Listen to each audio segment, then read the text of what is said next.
अब AC exam आउन 3-4 दिन बाँकी छ।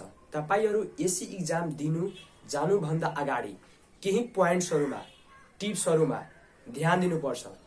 यो टिप्सहरुमा ध्यान दिएर अनि इक्जाम दिन जाँदा राम्रो हुन्छ। ल फर्स्टमा check your answer sheet. Check your answer sheet. तपाई इक्जाम हलमा बस्नु भयो अनि एउटा इक्जामिनरले त्यहाँको यस्तो टिचरले एउटा पेपर दिनुहुन्छ।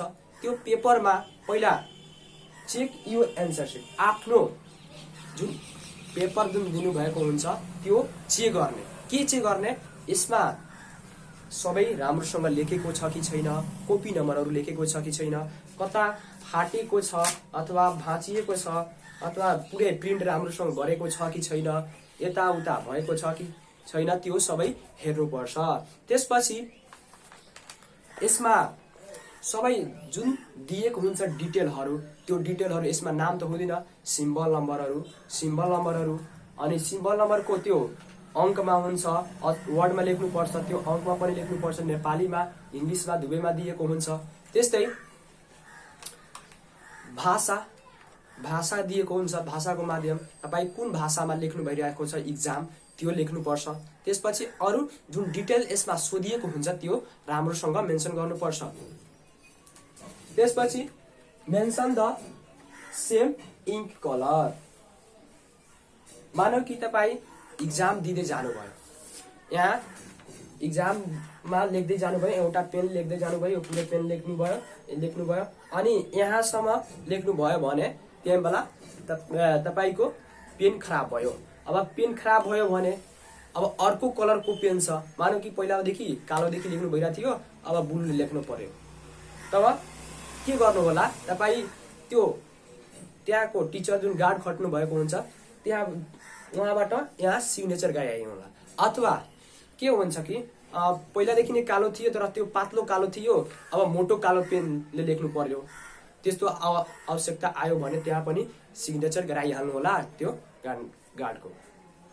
त्यसपछि नो रफ पेपर। तपाईलाई इक्जाम हलमा कुनै प्रकारको रफ पेपर पाइदैन। रफ गर्नको लागि कुनै प्रकारको पेपर पाउँदैन। जस्तै कि तपाईले रफ गर्नु छ भने यहाँ रफ साइडमा लेखिदिने अनि यहाँ अन्डरलाइन गरेर अनि यता रफ गर्न सक्नुहुन्छ। तर कुनै प्रकारको रफ पेपर तपाईले पाउँदैन अथवा घरबाट पनि रफ पेपर लिएर जान सक्नुहुन्न।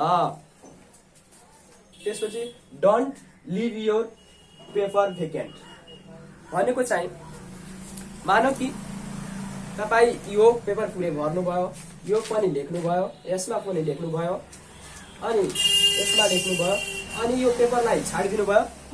तपाईलाई यसमा पछि लेख्छु भनेर छाडिदिनु भयो। त्यसपछि यता लेख्नुभयो भने त्यस्तो काम नगर्नु होला। अब यो पेपर छाड्नु भयो भने यसमा प्लिज टर्न ओभर, अर्को पेज पल्टाउनु भनेर लेखिदिनु होला। नत्र के हुन्छ कि जहिले सरले जब कपी चेक गर्नुहुन्छ भने यहाँसम्म चेक गर्नुहुन्छ, यो चेक गर्नुहुन्छ, हेर्नुहुन्छ यहाँ केही लेखेको छैन, उहाँलाई लाग्छ कि यतिकैसम्म लेखेको छ भनेर तपाईको यताको कुराहरू चेक हुन सक्दैन। त्यसैले यसमा केही लेख्नु भएको छैन भने केही यसमा जनाइदिनु होला। ठीक छ? डोन्ट लिभ योर इयरली भनेको चाहिँ तपाईलाई जुन टाइम दिएको छ, निर्धारित टाइम दिएको छ, त्यो समयमा मात्र पुरै टाइम सकेपछि इक्जाम हलबाट तपाई निस्कनु होला।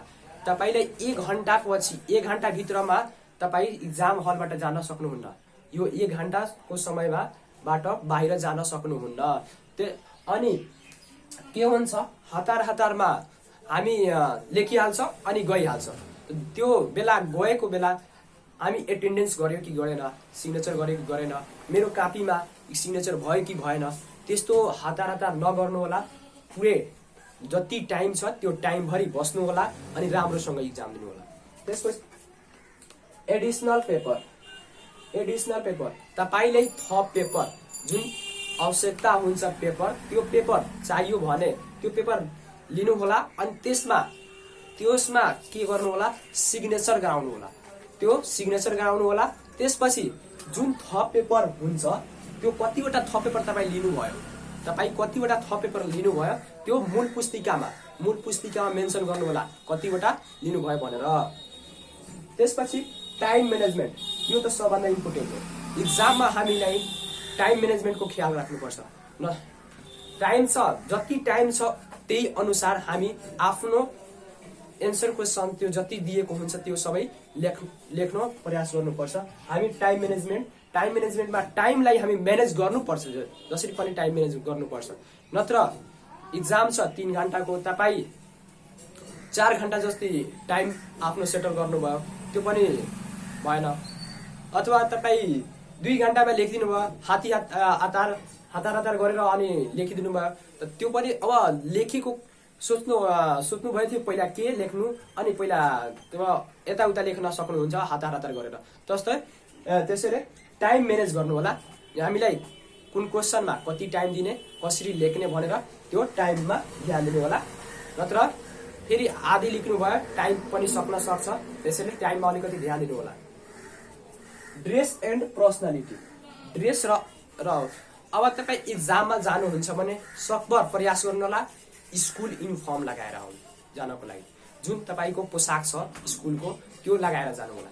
किन, मानौ कि तपाईँ जानुभयो कानमा त्यो लगाउनु भएको छ अनि कपाल सपालहरू एकदम पिरो जस्तो कटाउनु भएको छ अनि अलि फेस नमिल्दो खालको छ भने तपाईँले अप्ठ्यारो हुन सक्छ। किन, जुन गार्डले खटेको हुन्छ, टिचरले खटेको हुन्छ, त उहाँलाई तपाईँप्रति पुरै ध्यान बनेको हुन्छ। किनभने तपाईँ युनिक हेर्नुहुन्छ, त्यो युनिकको कारणले तपाईँलाई सबैले तपाईँको माथि नजर हुन्छ।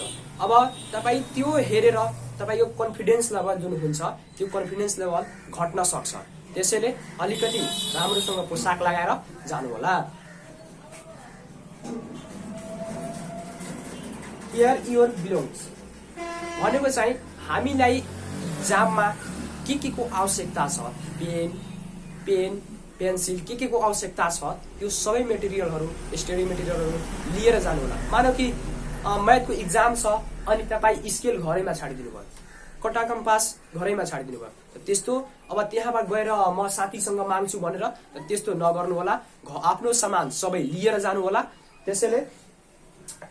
त्यसपछि प्रायोरिटिज नन क्वेसन, सबभन्दा पहिला जुन मूल पुस्तिका हुन्छ सबभन्दा पहिला क्वेसन त्यो लेख्नु होला जसको एन्सर एकदम राम्रोसँग तपाईँलाई थाहा छ। जुन क्वेसनको एन्सर तपाईँले राम्रोसँग थाहा छ त्यही लेख्नु होला, त्यसलाई बढी प्राथमिकता दिनु होला। त्यसपछि यो त रह्यो हाम्रो 10 वटा इक्जाम टिप्सहरू। अब केही बोनस टिपहरू। Don't forget your entrance card. Don't forget your entrance card भनेको चाहिँ हामीले घरबाट सबै पहिलादेखि सरियाएर राखेको हुन्छ यो लिएर जानु छ भनेर, अनि त्यो दिन इक्जाममा एकदम आतिकन घरमा छाडिदिनु भयो, प्रवेश पत्र हुन्छ त्यो घरमा छाडिदिनु भयो अनि इक्जाम दिन गइहाल्नु भयो। त्यस्तो काम नगर्नु होला। अलिकति त्यो छोड्ने काम होइन, आफ्नो प्रवेश पत्र लिएर नै जानु होला। मेन्सन योर हाइजिन भनेको आफ्नो सेहतप्रति, आफ्नो स्वास्थ्यप्रति ध्यान दिनु होला। इक्जाममा आफ्नो स्वास्थ्यप्रति ध्यान दिनु होला। सकभर प्रयास नगर्नु होला जङ्क फुड खानको लागि। जस्तै कि इक्जाम सकियो अनि भन्छ अहिले त यति टाइम भइसकेको छ, हिँड न त्यहाँ चटपटे खाइहाल, यो खाइहाल, जङ्क फुड बिस्कुट खाइहाल, त्यस्तो काम नगर्नु होला। त्यो इक्जामको समयमा यो खाना नखानु होला।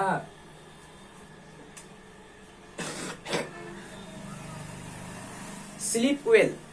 त्यसपछि के हुन्छ, विद्यार्थीहरूलाई धेरै तनाव हुन्छ, भोलि साइन्सको इक्जाम छ, इङ्ग्लिसको इक्जाम छ, र मैले केही पढेको छैन, रातिभरि बढ्छ।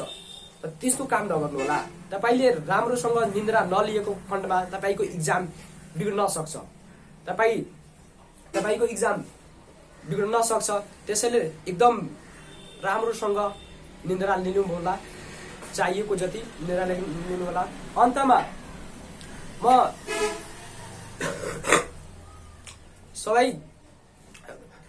सबै विद्यार्थी भाइ बहिनीहरूलाई एसीको प्रिपरेसन गर्नु भइरहेको सबै विद्यार्थी भाइ बहिनीहरूलाई धेरै सारा शुभकामना दिन चाहन्छु। All the best.